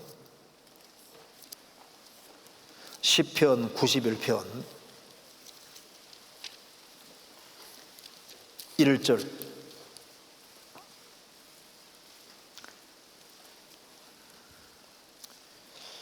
지존자의 은밀한 곳에 거하는 자는 전능하신 자의 그늘 아래 거하리로다. 자, 전능하신 자의 그늘 아래, 사과나무 아래, 전능자의 그늘 아래 있는 사람은 전능자의 손 그늘 아래 있는 사람이 되는 겁니다. 지금 아셔야 될 것이 전능하신 분의 그늘 아래 있는 사람은 그 속에 전능하신 분의 손이 있는 거예요. 손이. 이사야 49장 보겠습니다.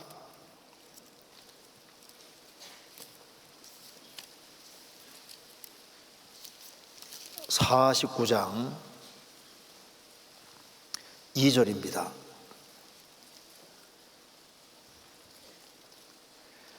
그 입을 날카로운 칼같이 만드시고 나를 그 손 그늘에 숨기시며 나로 마광한 살을 만드사 그 전통에 감추시고. 예수님에 대한 말씀인데요, 예수님 안에 있는 성도들에 대한 말씀도 간접적으로 됩니다. 성부께서 예수님 입을 날카로운 칼같이 만드시고 나를 그 손 그늘에 숨기시며 나로 마광한 날카로운 화살을 만드사 전통에 감추시고. 예수님은 30년 동안 전능하신 자의 그늘 아래에 있다가 3년 반 동안 공생애 하셨는데 굉장히 능력 있게 하시잖아요. 예수님은 마광한 잘 갈려진 화살이었습니다. 우리가 알아야 될 것은 이 구원받은 무리 가운데 있으면은 보이지 않는 손이 있습니다. 베드로전서 5장에 하나님의 능하신 손 아래 겸손하라. 때가 되면 너희를 높이시리라. 우리 주님 교회 안에 이렇게 연결되어서 있으면 그 안에 보이지 않는 손이 움직이는데 손이 인생을 만들어 가는데요, 이 주님의 손이 천지를 창조한 손입니다. 우리를 만드신 손이에요. 주님의 손은 아주 공교한 손입니다. 우리 젊은 사람들을 멋지게 다 빚어지는데, 제가 구원받을 때 제가 대학교 1학년 때 구원받았거든요. 받았는데 그때 청년들이 꽤 있었는데 한 절반 정도가 사라졌습니다. 남아있는 사람들은 거의 다 전도자들이고 전도자 산모들이 되고 교회 안에서 다 귀하게 쓰임 받는데 특별하게 한 거 없어요. 구원받은 무리 가운데 전능하신 분의 그늘 아래 그냥 있었거든요. 있었는데 인생을 주님께서 만들어 가시는 거예요. 주님의 손이 구원받은 사람들 무리 속에 움직이고 있습니다. 라헬이 그 아들을 낳을 때 이름을 베논이라 그랬는데 아버지는 베냐민으로 바꿨잖아요. 베논이는 슬픔의 아들, 베냐민은 오른손의 아들이라는 뜻인데 구원을 받은 사람이 구원받은 무리 떠나면은 배논이가 되고, 구원받은 무리 가운데 있으면 오른손의 아들이 될 수 있는 겁니다. 여기에 그림을 한번 잠깐 보시면은, 여기에 베노니는 슬픔의 아들인데요, 베냐민은 오른손의 아들, 능력의 아들입니다. 그래서 우리가 전능하신 분의 그늘 아래에 있으면은, 전능자의 손이 움직이면은 놀랍게도 인생이 바꿔지는 거예요. 그래서 이 성경 속에 보면은 아주 콧김이 아주 활발한 사람들이 있어 왔는데, 구약시대 대표적으로 콧김이 활발한 사람이 누굽니까? 다윗. 다윗은 인생에서 아주 파란만장한 인생을 살았지만 그는 엄청난 힘이 있었습니다. 왜 그럴까요? 전능자의 손이 함께 하셨고, 주님이 그 사람에게 힘과 능력 주시니까 콧김이 아주 활발했잖아요. 요셉도 얼마나 큰 어려움을 당했음에도 불구하고 그는 인생이 아주 힘찼습니다. 왜? 콧김이 활발했잖아요. 그러니까 주님이 함께 하시면 활발할 수 있는 겁니다. 여기에 이거 보세요. 다윗은 인생에서 참 인생의 깊은 곳을 많이 통과하고 슬픔도 많이 겪었는데, 하나님께서 다윗을 가장 높은 곳까지 올려주셨습니다. 그래서 주님을 자기의 콧김으로 삼고 살아서 주님이 인생을 완전히 바꿔주셨습니다. 그래서 성경 사무엘하 22장에 보면은 그는 인생의 깊은 곳을 많이 통과하고, 또 주님이 넓은 곳으로 이끄시고 깊은 곳에 집어넣으시고 넓은 곳으로 인도하시고, 이걸 반복하면서 그가 그를 점점 온전하게 만들어서 높은 곳까지 올라가잖아요. 주님이 인생을 만들어가는 겁니다. 그래서 그 엘리야, 엘리사도 얼마나 콧김이 세서요, 정말 힘차게 살았습니다. 엘리사는 영감의 갑절을 구했는데 영감의 갑절을 받았습니다. 그리고 구약시대 때 그 모세 다음으로 기적을 제일 많이 행한 사람이잖아요. 바울 사도만큼 시련당한 사람도 없잖아요. 자지 못하고 먹지 못하고 헐벗고 죽고 떨고 돌에 맞아 죽었다 깨어나기도 하고, 그렇지만 그 인생이 얼마나 힘이 있었습니까? 초대교회 당시에 가장 많은 교회를 세웠습니다. 여기 구약시대 때 이게 선지자란 말이, 이게 나비란, 나비, 선지자는 히브리 말로 나비인데요. 아니, 이런 나비 말고 히브리 말 나비인데 원래 부글부글 끓는다 그 말인 거예요. 부글부글. 그래서 속이 부글부글 끓는 사람이, 그 사람들이 선지자가 되는 겁니다. 이스라엘 백성들이 우상 숭배할 때 저런 하나님의 선민이 우상 숭배에 열받는 사람들, 막 속에서 막 부글부글 끓어오는, 막 열정이 부글 끓어오는 사람, 그런 사람이 선지자가 되는 거예요. 우리 교회사 속에서도 얼마나 힘있게 산 사람들이 많았습니까? 이 젊은 시대에 이 크리스찬이 우리가 정말 힘있게 살 필요가 있는데요, 구원받은 무리 가운데 기름 부음이 있습니다. 교회 안에. 요한일서 2장 보시겠습니다. 요한일서 2장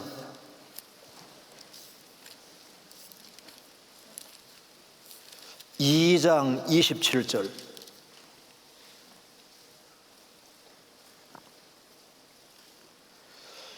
너희는 주께 받은 바 기름 부음이 너희 안에 거하나니 아무도 너희를 가르칠 필요가 없고 오직 그의 기름 부음이 모든 것을 너희에게 가르치며 또한 또 참되고 거짓이 없으니 너희를 가르친 그대로 주 안에 거하라. 제가 이 구절을 읽으면서 너희는 구원받은 무리, 너희는 주께 받은 바 기름 부음이 너희 안에 거한다. 아무도, 세상 사람 아무도 너희를 가르칠 필요가 없고 오직 그의 기름 부음이 너희를 가르친다. 이 얘기를 보는 속에 그렇지, 여기 기름 부음은 관유를 말하는 건데, 그럼 관유의 특징이 우리 안에 분명히 있을 것이다. 그래서 제가 이 관유에 대해서 찾아보니까 맞는 거예요. 성경 출애굽기 3장에 관유가 나와 있거든요. 근데 이 관유의 특징이 관주가 바로 이게 기름 부을 때 관주 사용해서 붓는 거예요. 근데 관주의 특징이 우리 교회 가운데 정말 있는 겁니다. 한번 찾아볼까요? 여기 출애굽기 30장 보시겠습니다. 자, 관주를 이렇게 만듭니다. 30장 22절. 여호와께서 모세에게 또 일러 가라사대 너는 상등 향품을 취하되 액체 몰약 500세겔과 그 반수의 향기로운 육개 250세겔과 향기로운 창포 250세겔과 계피 500세겔을 성소의 세겔대로 하고 감람 기름 한 흰을 취하고 그것으로 거룩한 관주를 만들 때 향을 제조하는 법대로 향기름을 만들지니 그것이 거룩한 관주가 될지라. 이거 한번 보시겠습니다. 그림으로 보면 아주 쉬워요. 여기에 이 관주를 하나님께서 만들려고 했는데, 이 관주는 이게 우리가 성경에서 등주는 이게 성막에 등불을 밝히는 데 사용되는 것이 등주고, 관주는 그 제사장, 성막 끼고 제사장을 구별시킬 때 관주를 사용했잖아요. 그래서 등주는 등불을 밝히는 것이 등주고, 관주는 제사장에게 이렇게 기름 부을 때 사용을 했는데요. 특징을 보면은 이 5가지가 이게 사용이 됩니다. 그리고 여기 요약하면 이렇게 관주를 이루는 게 5가지인데, 첫째 감람주가 기초고 몰약, 육개, 창포, 계피가 사용되는데, 감람주가 가장 중요한 겁니다. 감람주. 그래서 이 감람주는 성경에 뭐라 했습니까? 하나님과 사람을 영화롭게 하는 감람주라고 했잖아요. 사사기 9장에. 감람주는 감람 열매를 아주 강하게 눌러 짜서 산출되는 게 감람주입니다. 그래서 이 감람주는 하나님과 사람을 영화롭게 하는 감람주라 했는데요. 감람주가 기본이 돼서 4가지가 들어갑니다. 그래서 첫째는 몰약인 몰약. 몰약은 동방 박사들 또 예물 드릴 때 여기에 몰약이 들어가고, 몰약은 이제 방부제 역할도 하고 마취 역할도 하는데 향기롭지만 굉장히 쓴맛입니다. 그래서 맛은 쓰지만은 시체의 부패를 막고 고통을 들어주는 역할을 했는데요. 그래서 이 몰약은 항상 뭘 가리킵니까? 죽음을 가리킵니다. 그리스도의 귀중한 죽음을 가리킬 때 몰약이 몰약. 그래서 기름 부음이 너희 안에 거한다. 그럼 이제 주님이 역사하는 곳에는 항상 예수님의 죽음을 제일 중요하게 생각하도록 되어 있습니다. 몰약은 십자가의 죽음을 상징하고, 그 다음에 육개라는 것은 개수나무 안쪽의 껍질이랍니다. 달콤한 향과 각성 효과를 지닌 귀한 향료인데, 개수나무 안쪽 껍질인데 이것은 체온을 높이고 약함 심장을 자극하는 이제 그런 역할을 하고, 그래서 이제 이것은 예수님의 죽음이 가져오는 달콤한 효능을 같은 걸 가리킨다. 그래서 몰약은 예수님의 죽음 자체를 가리키는 것이고, 육개는 그리스도의 죽음이 삶 속에서 적용되는, 그래서 심장을 자극하고, 그래서 우리가 예수님의 죽으심을 깨닫고, 그리고 이제 이 죽으심이 삶 속에서 적용이 돼서 나도 주님의 죽음을 본받아야 되겠다, 이쪽으로 나간다 그 말입니다. 그리고 여기에 창포는 이제 늪지대에서 자라는 건데, 창포는 뜻이 이제 죽음 같은 진흙 늪에서 이게 하늘로 솟아오르는데, 이제 솟아오른다, 일어선다 그런 뜻이랍니다. 예수님의 부활의 그림자인 겁니다. 늪에서란 그리스도의 부활의 그림자고, 그래서 주님이 역사하는 곳에는 예수님의 죽으심, 그리고 주님의 죽으심을 삶 속에 적용하고 예수님의 부활, 그리고 여기에 계피는 이제 육개와 같은 종이지만 나무 껍질의 겉부분에서, 속부분이 아니라 겉부분에 채취하는 강렬한 향신료인데, 이것은 곤충과 뱀이 접근하지 못하게 막는 아주 방충제 역할을 아주 크게 한답니다. 그래서 악한 것을 쫓아내는 능력, 그런 것으로 이 계피가 많이 사용됐는데, 예수님의 쉽게 말해서 부활의 능력을 가르치는 겁니다. 그래서요, 부활의 능력, 그러니까 이제 우리가 알 수 있잖아요. 너희는 거룩하신 자에게서 기름 부음 받고 모든 걸 아느니라. 그래서 주님이 역사하는 곳에 있으면은 틀림없이 예수님의 죽으심, 그리고 우리도 예수님의 죽으심을 본받자, 예수님 부활하셨고 예수님의 부활을 힘입어서 모든 걸 이겨나가자. 그래서 기름 부음이 너희 안에 거한다. 그래서 구원받은 무리 속에는 성령이 역사하시기 때문에 그 기름 부음이 있는 곳에는 항상 뭘 제일 중요하게 생각합니까? 예수님의 죽으심을 제일 중요하고, 예수님의 죽으심과 부활하심, 그리고 자기 십자가를 지고 예수님을 따라가는, 이제 이것을 제일 중요하게 생각하도록 되어 있는 거예요. 그리고 그 주님이 역사하는 곳에 있으면은 이해되지 않는 많은 것들이 깨달아지게 되어 있습니다. 그래서 기름 부음이 구원받은 무리 가운데 거하기 때문에 신앙생활 속에서 궁금한 것들, 그런 것들이 구원받은 무리 가운데서 깨달아지는데, 시편 73편에 시편 기자도 막 아주 굉장히 힘든 문제가 있었는데 내가 주의 성소에 들어갈 때야 깨달았다고 했습니다. 우리가 보통 구원받은 무리 가운데서 깨달아지는 거예요. 그렇잖아요. 그리고 이제 기름 부음이 구원받은 무리 가운데 거하는 동시에 구원받은 사람도 이 기름 부음 받아라는 자라는 거 생각해야 됩니다. 성경 고린도서 1장입니다. 고린도서 1장.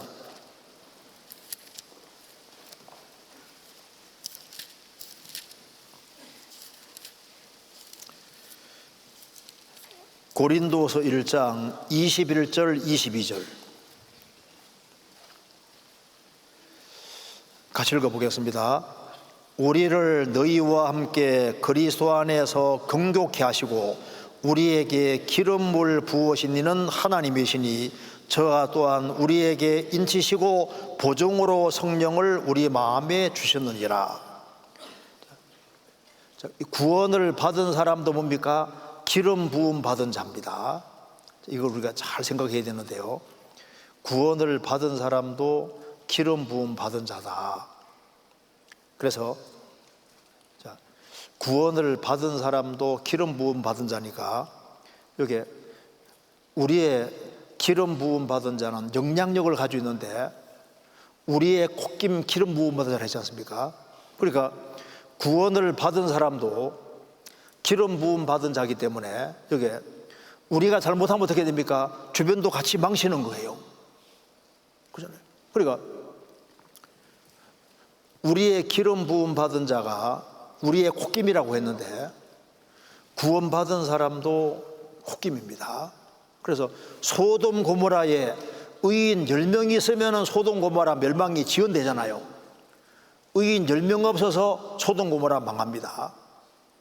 예루살렘에 의인 1명 없어서 망하잖아요.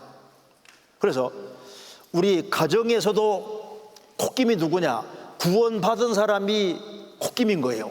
그래서 구원받은 한 사람이 신앙생활 바르게 잘하면은 그 구원받은 사람이 이제 콧김이기 때문에, 그 구원받은 사람이 신앙생활 잘하면은 집안 식구들이 다 살고, 그리고 구원도 받고, 그리고 그들이 아주 활발하게 될 수도 있는 거라고. 그렇죠? 이게 대학부 안에서 구원받은 한 사람이 신앙생활을 멋지게 잘하면은 그 사람이 콧김이기 때문에 활동적으로 되면은 주변 사람을 같이 살리는 거예요. 한 가정이 신앙생활 잘하면은 그 사람이 그 동네의 콧김이 될 수 있는 거라고. 우리의 기름 부음 받은 자. 그래서 이 바울 사도가 로마로 압송돼 갈 때 그게 200 몇십 명의 사람이 타고 있었는데 바울 사도 때문에 다 살잖아요. 그죠? 이거 봐봐요. 여기 바울 사도가 로마로 압송돼 갈 때 바울 사도가 죄수들의 콧김입니다. 그래서 이 바울 사도 때문에 배에 탄 사람의 운명이 바울 사도 관계가 되는 거예요. 그러니까 이제 우리 그리스도인들이 신앙생활을 생각을 잘해야 되는데요. 우리 여기 기름 부음 받은 자가 콧김이다. 그러면 이제 우리가 이제 이 콧김이 정말 활발하게 돼야 되는데 어떻게 하면 활발하게 될 수 있느냐? 이 청년 시절에 시편 81편에 말한 대로 내 입을 어떻게 하라고요? 넓게 열라 내가 채우리라. 우리가 주님을 향해서 입을 넓게 열어야 됩니다. 그리고 넓게 열 때 하나님 자신이 아주 크게 역사해 주세요. 제가 시간 아끼기 위해서 한번 보여드리겠습니다. 자, 성경에 이런 구절이 있습니다. 여기 이제 하나님 자신이 콧김이 되시는데 봐요. 이스라엘 백성들이 에집트에서 막 얼마나 하나님께 간절히 부르짖었습니까? 그때 출애굽 때 주의 콧김에 물이 쌓이되 파도가 언덕같이 일어서고, 그러니까 주님께 간절히 도움을 구할 때 주님 자신이 콧김이 되주셔서 홍해 바다를 쫙 가르시고 출애굽되게 만들어주잖아요. 다윗 당시에도 다윗이 하나님께 간절히 매달리니까 하나님께서 다윗 당시에 여호와의 콧김이 작용했습니다. 여호와의 꾸지람과 콧김을 인하여 세상 인하여 물빛이 드러나고 세상에 터가 날아나더라.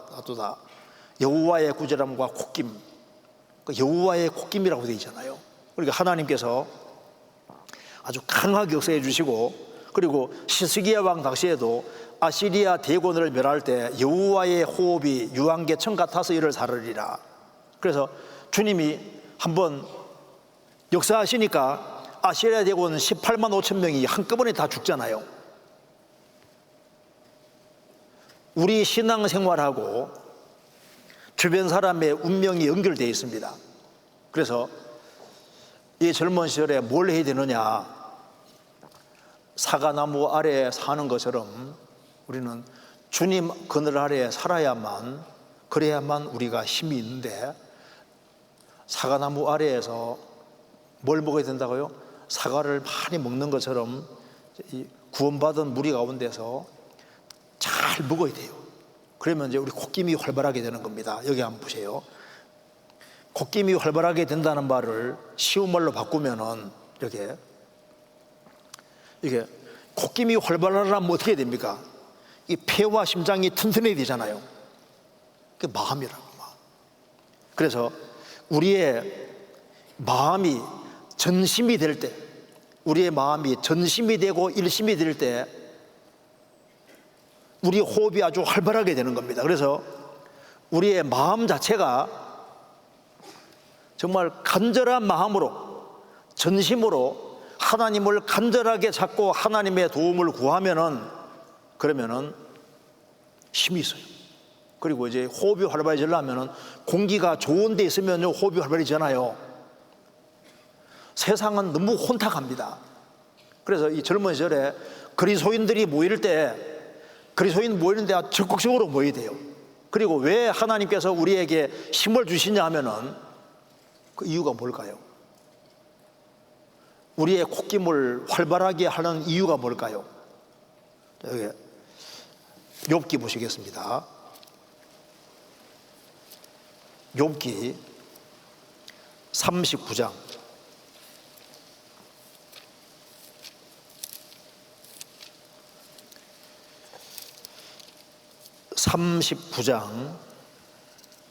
19절.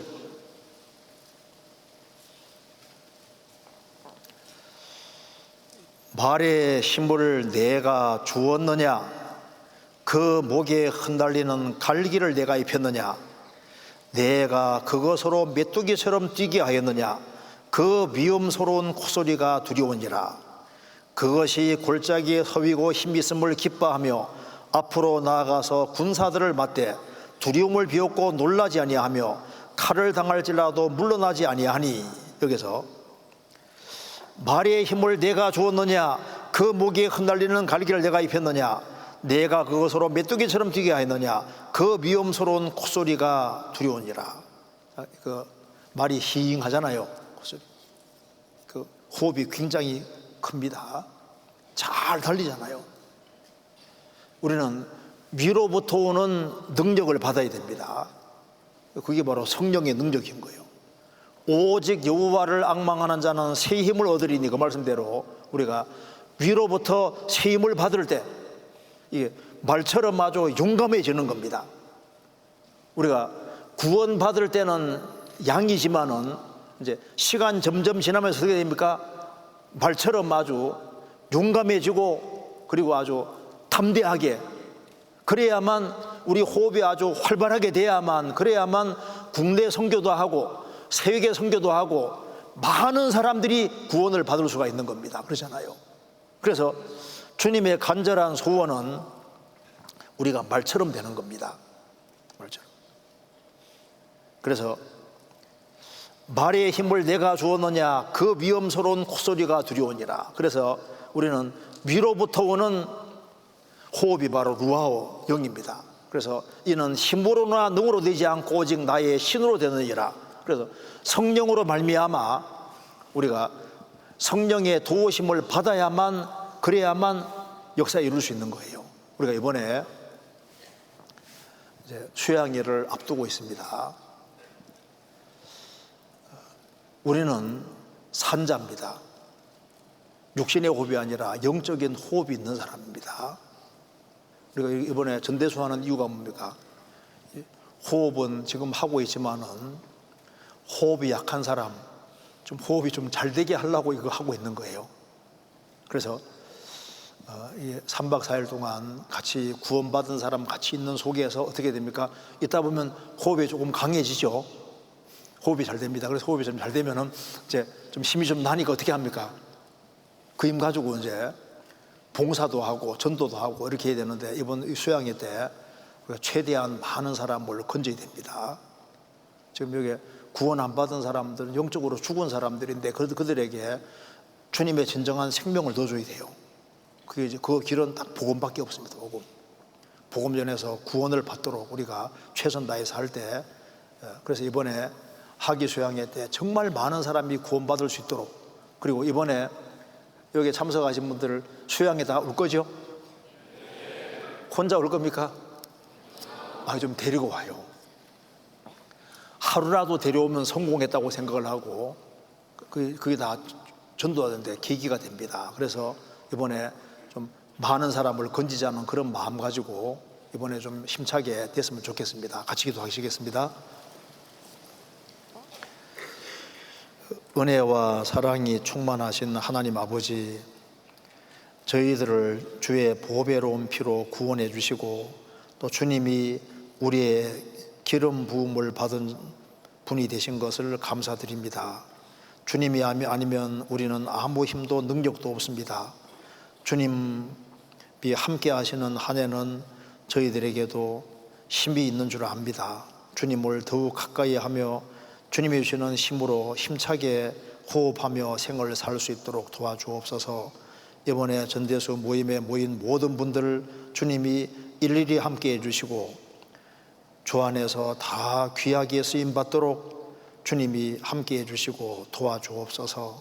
나머지 모든 시간도 주님께서 은혜로 이끌어 주옵소서. 우리 구주 예수 그리스도 이름으로 기도하옵나이다. 아멘.